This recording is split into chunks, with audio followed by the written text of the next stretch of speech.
Top quality और consistent performance के लिए सिर्फ सिल्वर पंप नाम याद रखना। ट्रंप से बातचीत के बाद ज़ेलेंस्की का बयान भी सामने आया है और रक्षा खरीद और निवेश पर भी चर्चा हुई। ये ट्रंप ने कहा, ट्रंप से एयर डिफेंस पर बातचीत हुई है। ये ट्रंप का बयान।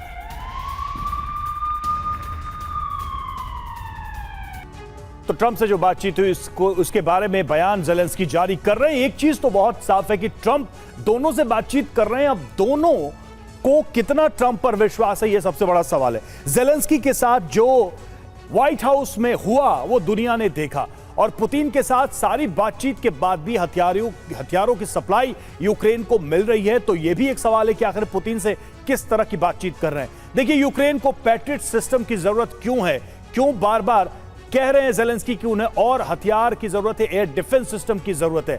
यूक्रेनी शहरों पर रूसी हमले बहुत तेज हुए हैं हाल फिलहाल के दिनों में और पैट्रियट से रूसी मिसाइल ड्रोन से सुरक्षा मिल सकती है। हाइपरसोनिक मिसाइलों से के खिलाफ पैट्रियट जो है कारगर साबित हो सकता है। यूक्रेनी रणनीतिक जो ठिकाने हैं, एयरबेस की जो रक्षा है, वो सब कुछ संभव हो सकता है। यूक्रेन के पास सोवियत युग के पुराने एयर डिफेंस सिस्टम है और पैट्रियट सिस्टम की मौजूदगी राजनीतिक संकेत भी है। यानी कि अगर यह मदद मिल रही है यूक्रेन को या मिलती है तो यह अपने आप में बताने के लिए काफी है कि किस तरीके से ट्रंप अभी भी यूक्रेन को मदद कर रहे हैं। अब इस मदद की कीमत क्या है या अमेरिका उसकी क्या कीमत वसूल रहा है, यह एक अलग विषय जरूर है। लेकिन फिलहाल इतना नजर आ रहा है कि इस बातचीत के बाद शायद आगे ये मदद के दरवाजे और खुल जाए। देखिए, पैट्रियट एयर डिफेंस की ताकत की हम बात कर रहे थे, जिसकी डिमांड कर रहे हैं Zelensky. Patriot air defence system की ताकत समझिए। सबसे पहले टेक्नोलॉजी की बात करें,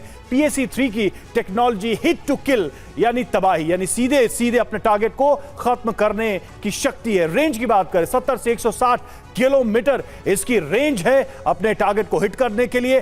बैलिस्टिक मिसाइल, क्रूज मिसाइल और एयरक्राफ्ट और ड्रोन, इन सभी से ये एक तरीके से इंटीग्रेटेड तरीके से ये एयर डिफेंस सिस्टम काम करता है। और इंटरसेप्शन की बात करें, 24 किलोमीटर की ऊंचाई तक ये इंटरसेप्ट कर सकता है किसी भी हमले को। सफलता की बात करें, 80 से 90% जो है इसकी सफलता के दावे किए जा रहे हैं। और आपको याद होगा कि हाल में इजराइल में भी जब ईरान के हमले हुए थे तो वहां भी पैट्रियट को एक्टिव किया गया था ताकि कम से कम नुकसान हो। निनाद सर, अब कुल मिलाकर सवाल यह है कि दुनिया को और ज़ेलेंस्की को ट्रंप क्या बेच रहे हैं? देखिए, ट्रंप को एक दिक्कत है। ट्रंप, मेरे को लगता नहीं है ये वॉर चालू रखना चाहते हैं, पर वो एक दलदल में फंस रहे हैं जैसे पहले प्रेसिडेंट्स भी फंसे थे।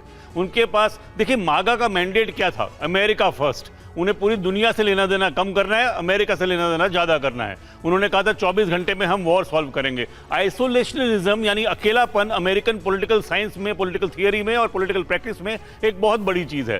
पर इतने ज़्यादा दलदल में वो फंस गए हैं कि ना चाहते हुए भी वो वॉर बढ़ा रहे हैं। और इसमें सबसे बड़ा जो खेल है वो रशिया की रणनीति का है। रशिया जानता है कि ऑन द ग्राउंड अमेरिका नहीं आएगा, बियॉन्ड ए पॉइंट अमेरिका हेल्प नहीं करेगा और यूरोप को हेल्प करने में अभी 5 साल लगेंगे।